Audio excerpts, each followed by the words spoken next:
Well, thank you very much, everybody. I greatly appreciate it. Nice to have you all at Trump International. It's been a great club and a great success, and we appreciate it. Have so many of our members. It's beautiful. It's been an amazing night, and I'll tell you what, I've been in competitions all of my life. There is nothing so exciting as this stuff. Nothing. Winning deals or winning club championships or whatever you want to say, there's nothing like this. It's really exciting stuff and very important. Above all else, it's very, very important. So I want to thank the people of Louisiana and the people of Kentucky. It's been just an amazing relationship.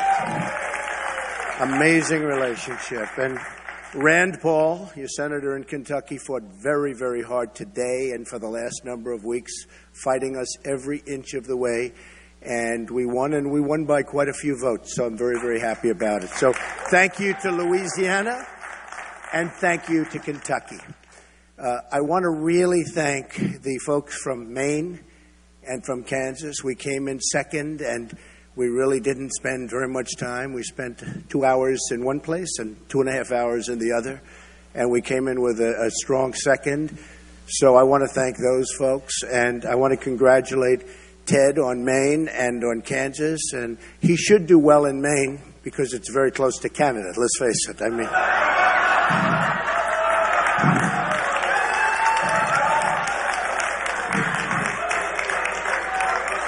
a lot of truth.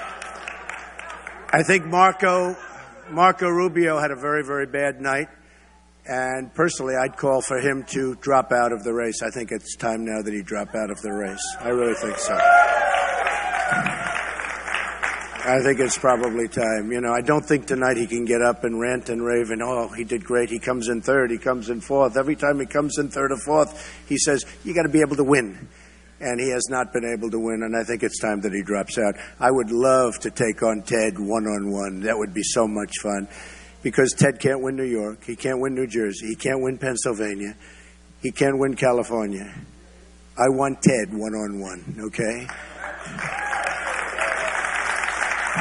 So I think one of the reasons we did so well tonight and so strong is that we really had a good debate.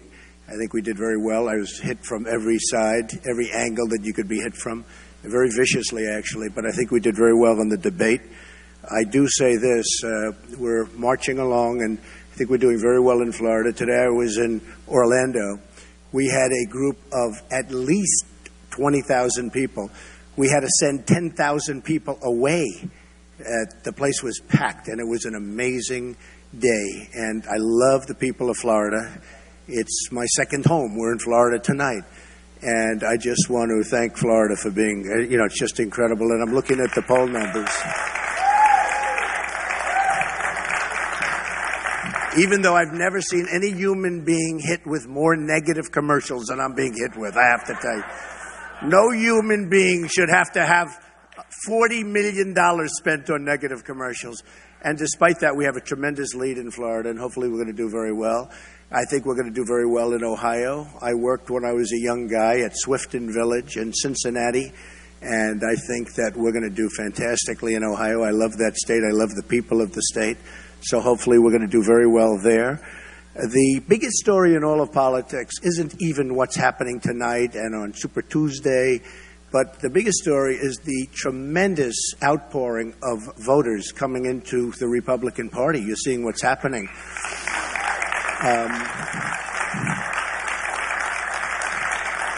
Millions and millions of people are coming in and voting, and they've never seen anything like it before. Actually, they're doing covers on Time magazine because it's a movement. What's happening is a movement, and I'm very honored to say that if I were not involved, that wouldn't be happening. Well, I'm only kidding. Actually, I'm not kidding, but I'll say I'm kidding because I want them to say I'm a nice person. But you're talking about millions and millions of people, and we have a dynamic party, and as a party, we should come together and stop this foolishness. We have something, and I was thinking about it today for the first time. The establishment is very unhappy with the way things are going, and I can understand that, although I used to be part of the establishment. 7 months ago, before I decided to run, I was part of the establishment. But now I'm not part of the establishment. Once I announced I was running, they said, what's he doing? Why is he running? He's not supposed to be running. We want people that we can control. We want people that we can give money to, so that if we want something for pharmaceuticals or for electric or for utilities or for lumber or for oil and gas, we have total control over our senator or our congressman. So, you know, I'm self-funding. I'm not taking their money. They have no control. I'm going to do what's right for the American people, and that's very simple. So they're not happy. But I was thinking today, because I love the Republican Party, and I love the conservatives, and I love a lot of people that are very good friends of mine.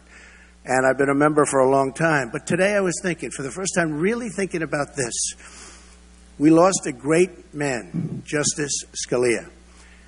He needs to be replaced, and you can only replace him with somebody truly great. He can never be replaced. He was really something, a very, very good friend of my sister, who's a federal judge and on the Court of Appeals, and highly respected. And that was totally unexpected. It just shows what happens, totally unexpected. So we have a situation where they're now saying, well, maybe we're not going to be able to beat Trump the normal way, so we'll run a third-party candidate. And maybe we can't get on all the states. We'll do enough that it's impossible for Donald Trump to win. And I'm saying, what are they doing? Because we're going to appoint a conservative, great judge, high intellect, very conservative, something that will make the people in the Republican Party very happy, someone that will make the people very happy. If they run a third party or an independent party, if they do that, it will make it impossible for the Republican candidate, on the assumption it's me or anybody, to win. If that means losing, that means that Hillary Clinton, who should not be allowed to run because of what she did with the emails, should not be allowed to run.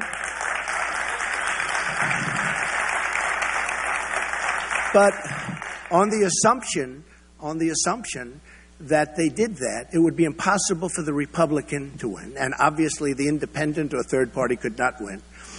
So the Democrats would have an absolute free run. Probably you wouldn't even campaign because it would be impossible to win. And what does that mean? That means that automatically they are going to appoint very, very, very liberal judges. And all of this time that the Republicans are fighting, saying that we don't want President Obama to appoint the judge, it's not going to matter, because the new president, who would be a Democrat, will appoint the judge, so it no longer matters. And you're probably talking about, because it just seems to be, the appointment of 3, 4, or 5 Supreme Court judges. And you got to start thinking about that, folks, because anybody that does a third party, that's what it's going to mean. Very simple. It guarantees, 100% guarantees the election of the Democrat. That means the appointment of Supreme Court judges, 3, 4, or 5. That is a total wipeout for conservatives and for Republicans. So start thinking about that. Start thinking about it. This was just an exciting time. I'm having a lot of fun. I have to tell you that Ted, I was watching him, and congratulations on the 2 states, Ted, but he was saying that Donald Trump has a ceiling of 35 to 40%. Well, CNN just came out with a poll 2 days ago that said I have 49% compared to his 15%. So I guess it's not 40. I mean, I have a 49% number. Some of the polls are showing over 50%, and I don't even think they're accurate. I've won many polls, as you know, against Hillary Clinton directly, and I'm the only one that's going to beat her, if she's allowed to run. I'm the only one that's going to beat her. And the only one, remember that. And I am the one person, trust me, that she does not want to run against. Now, we only had one little skirmish, and that was 4 weeks ago, and that was not pleasant for her and Bill. But I'm the one person. And you know, I'm really ashamed of the press because they got it wrong. They didn't give me any credit when she went like this. Do you remember when she was beating Bernie easily? And then 4 weeks ago, all of a sudden, Bernie was doing great. You know why? because she went down. You know why? Because of my skirmish. And I got no credit. Please give me some credit for that, okay?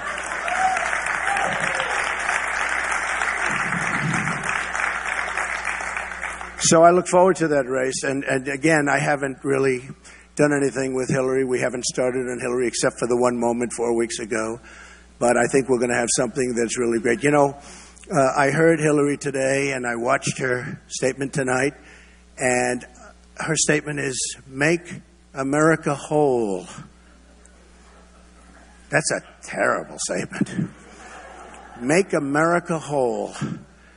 I think she means we're in a hole, we're in a deep hole, and we're trying to dig our way out. We owe $19 trillion. And if that's the kind of promotional ability we have on the other side, our country's in big trouble. Make America whole. No, make America great again. That's what mine is. Make America great again. Okay?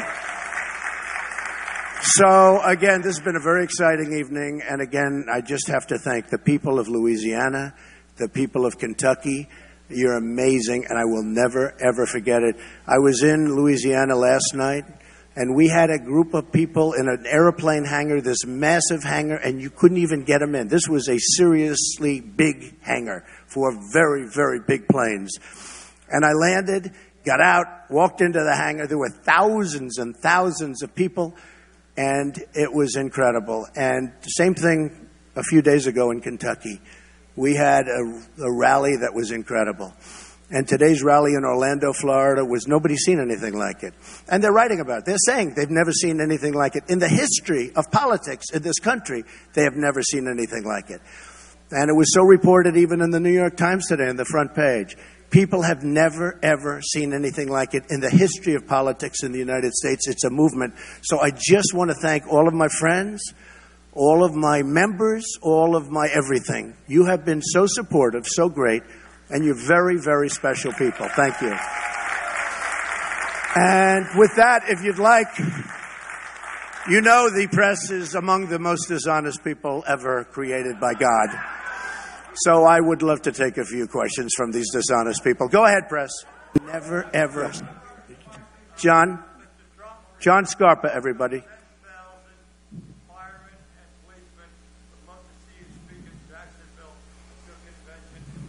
Okay, if I can do it, I'll do it, John. John Scarpa, everybody. Thank you, John. If I can do it, I'll do it.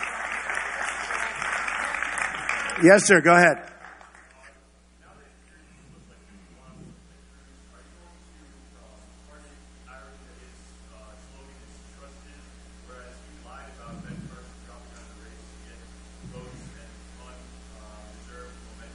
I love you as a reporter. Where are you? Where have you been?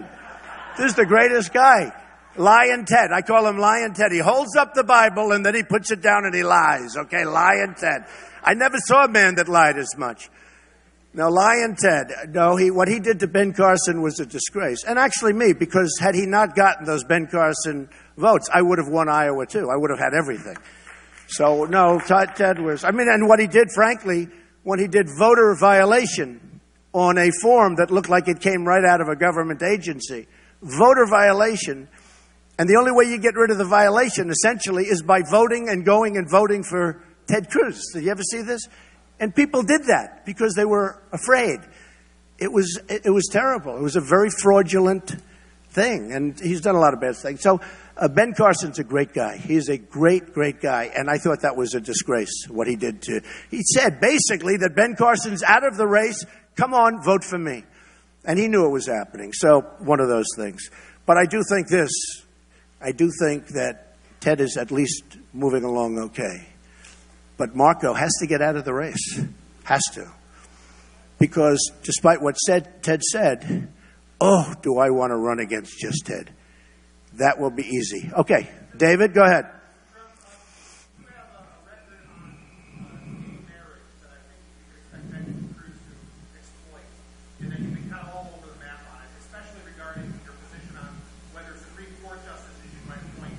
Yeah.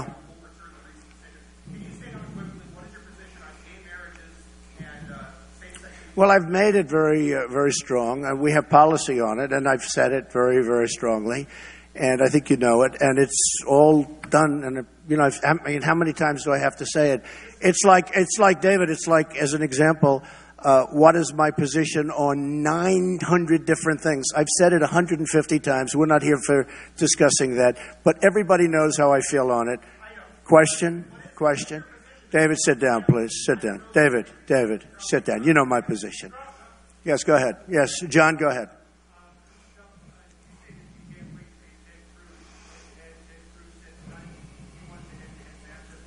It's what it should be, because we're the only two that are winning. By the way, he keeps saying about, I am the one that beats Donald Trump. Well, I've been beating him almost 3-1. And on Super Tuesday, I got 1 million votes more than Marco and 500,000 votes more than Ted. That's a lot of votes. Okay, go ahead, John.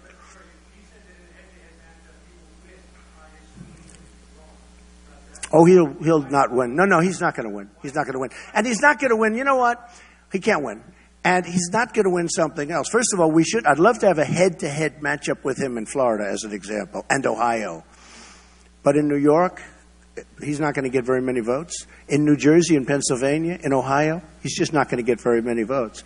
So I would like to see it. I mean, I would like Marco to drop out from the standpoint that I think Marco, now look at how he did tonight. He's in third and fourth. And somebody was nice enough to say that even when I don't win a state, I always come in second.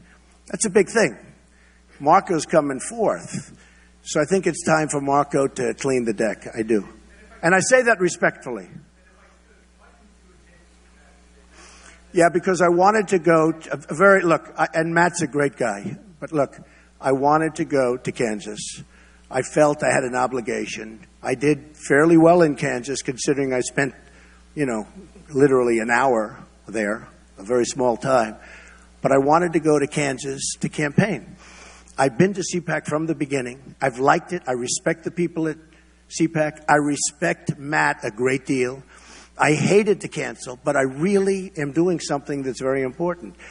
The people that are at CPAC, for the most part, aren't campaigning. I'm campaigning to be president.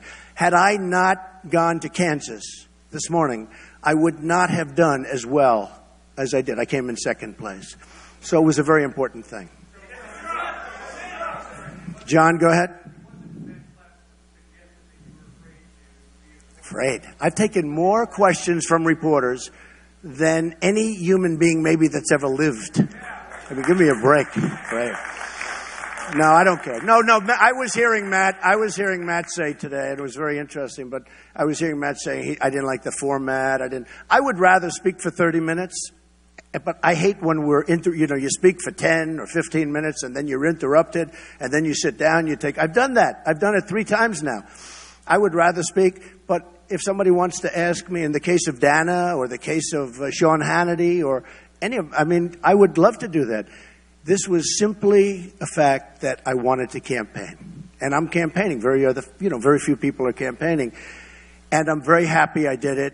And I met a lot of great people in Kansas. Mr. Phil Ruffin, who's one of the most successful people in the United States, really worked hard in Kansas. And I felt I owed it to him and a lot of people to go there this morning. Yes, sir. Yes. Family? The family of Bob Levinson. Yes. Held a rally. They have started a movement on social media called What About Bob? The family feels and a lot of others that the government of Iran knows where he is, or they know and they're not saying it. So what would you do, sir, if you become president with Mr. Levinson specifically, and in a scenario where an American disappears and not part of the world under serious circumstances? What is the Trump White House policy? Well, we would want to get to the bottom of it. I think our weakness in dealing with Iran has been unprecedented. The fact that we gave them $150 billion and they're a terrorist state, the fact that they spent much of that money buying other than American products. As an example, as you know, they bought 118 massive airplanes, very large airplanes, from Airbus, not from Boeing, not from anything having to do with this country. They spent a lot of their money all throughout Europe, and they spent it in Russia buying missiles. They gave us nothing.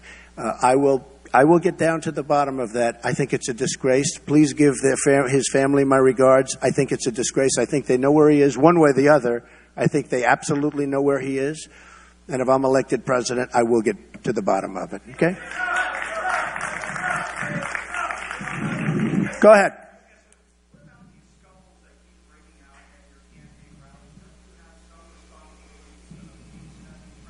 Well, I have nothing to do with it. You know, when you have 25,000 people in a building, you know, today we had to send away so many thousands of people, we couldn't get them in. When you have that many people, if you have 4 or 5 people or 10 people stand up out of 22,000 that are in this building that I'm speaking to, a very great entertainer said, Donald, you're the biggest draw in the world without a guitar, which is a sort of an interesting. I won't tell you that was the great Elton John. I will not tell you that. But somebody did make that statement. When you have that many people, you understand, in a room, and you'll have a couple of, not skirmishes, just a couple of protests, really not skirmishes. And we treat them very gently. You know, 10 years ago, they would have been treated differently. Not by me, but that's the way life is. We treat them very, very gently. And yeah, we had a few protesters today, but very few. I mean, if you look at it as a percentage, we had what? 1/100th of 1% of the people that were in the room. So, I watched Bernie Sanders have a protest. He was up at the microphone and 2 young ladies came up and took the microphone away from him. That will never happen with me. He walked meekly to the back of the room. And I said, isn't that pathetic? Isn't that sad?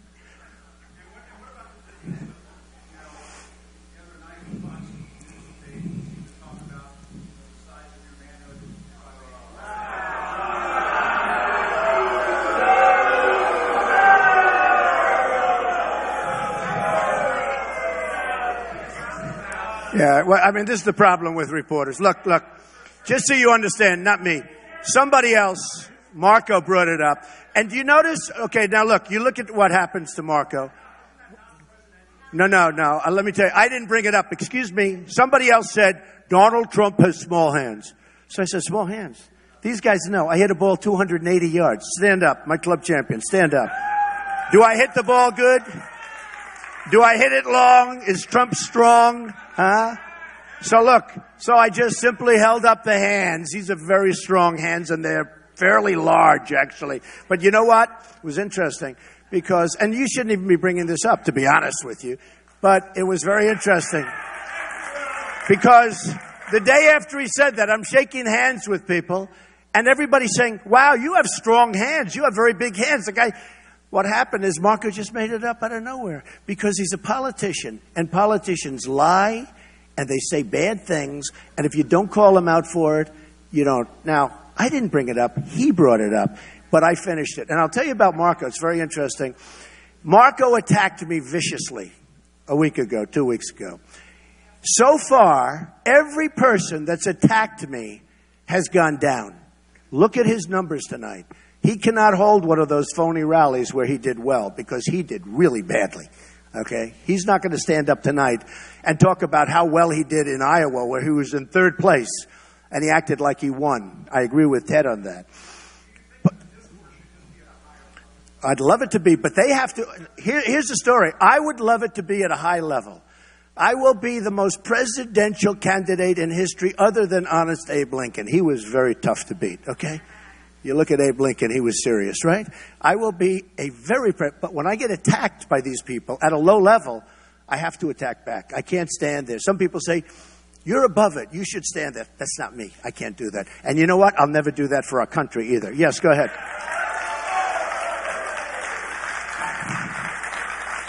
Okay, go ahead.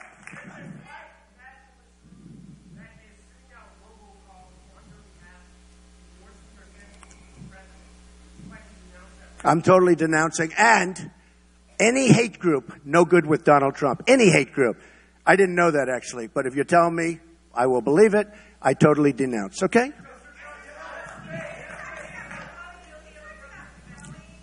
Boeing? Yeah. I will help the party fundraise, yes. I will help the party fundraise. I'm not looking for funds for myself. I'm totally self-funding my campaign, but I will absolutely help the party fundraise. But I don't want any money for myself. Okay, yeah, go ahead. No, I'm not. I think we'll win before the convention. I think we'll win before. You know, I sponsor a lot of sporting events, and the fighters have a great expression. When they go into a city or a town where it's an unfriendly town, but they think they're going to win, they say the only way we guarantee victory is to knock them out. The way I guarantee victory is to get enough delegates so that I don't have to worry about it. And I think, you know, if you think about it like the prize fighters do, that's called a knockout. And, you know, we're on our path to do that. We think we're going to do very well in Florida. We think we're going to do very well. And we got the two big ones. Don't forget, Louisiana and Kentucky tonight were the two big ones. Maine, we did well in Maine, really well in Maine, but it was much smaller than Louisiana, Kentucky. Kansas was also smaller, and we came in second in both. But we won Louisiana and Kentucky. They were the big ones, okay? Go ahead. Yeah.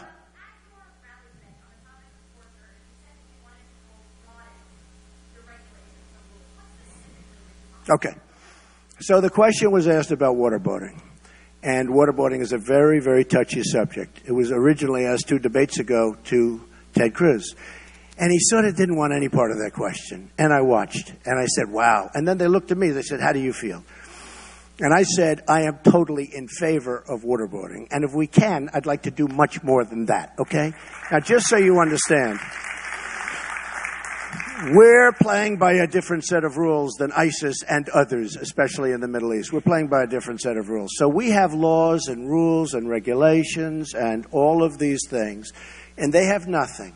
They chop off people's heads. They drown people in massive steel cages.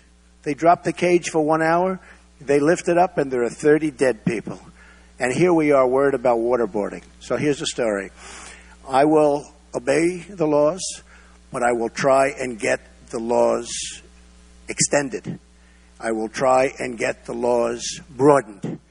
Because we should be allowed, because it's very hard to be successful in beating someone when your rules are very soft and their rules are unlimited. They have unlimited. They can do whatever they want to do. And I want to play. Look, we're going to rebuild our military. We're going to knock out ISIS so violently and so fast. They chop off heads. They do things that we haven't seen since medieval times. And we're worried about waterboarding. So here, wait. Sit down. Let me just tell you. Okay, excuse me. So I want to stay within the laws, and right now we have the laws. But I want to make those laws stronger so that we can better compete with a vicious group of animals. Okay? Okay, yes, go ahead.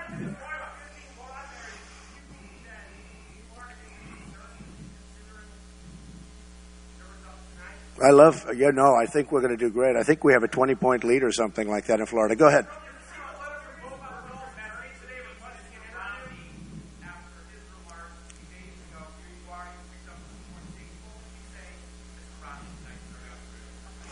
Well, look, Mitt Romney was a failed candidate. He was a terrible candidate. He choked. He choked, absolutely choked as bad as I've ever seen, other than Marco when Chris Christie was grilling him. That was a big choke also.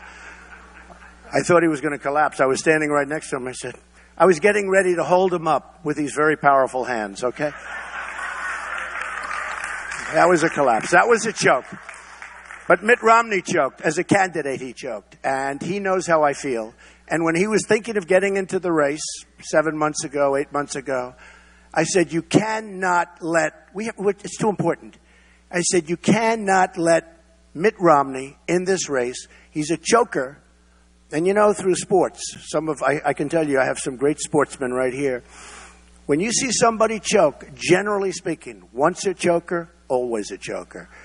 Now, Mitt Romney gave that election away. That was an election against a failed president that should have been easily won. Mitt Romney didn't work hard. That last month, he disappeared.